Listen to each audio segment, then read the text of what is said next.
L'épisode du jour, c'est quand est-ce qu'il faut changer ses pneus.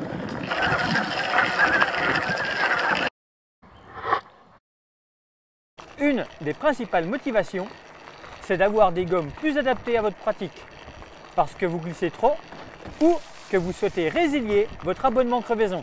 Alors le pneu, c'est du consommable, donc selon la saison, la nature du terrain, forcément on adapte le pneumatique en termes de crampons, de carcasse par rapport au terrain qu'on roule. Donc les changements de saison, les changements de temps peuvent être une bonne motivation pour le changement de pneumatique.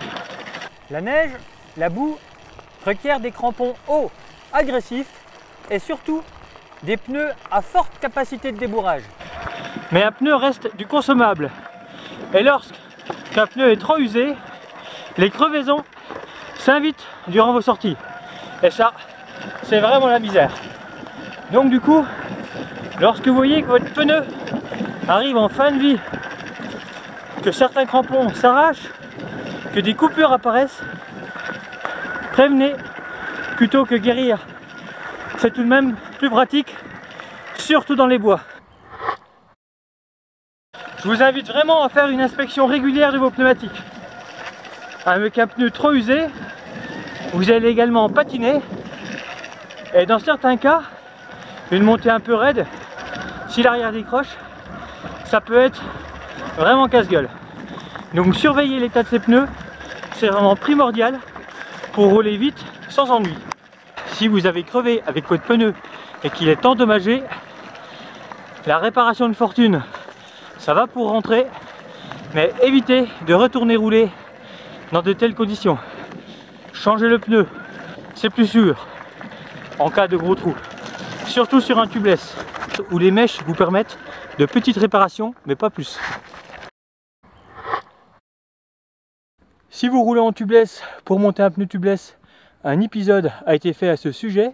C'est une technique bien particulière, souvent bâclée, et du coup, si vous voulez réussir à faire clipser et à monter étanche vos pneus dès le premier coup, je vous invite vraiment à visionner cette petite vidéo.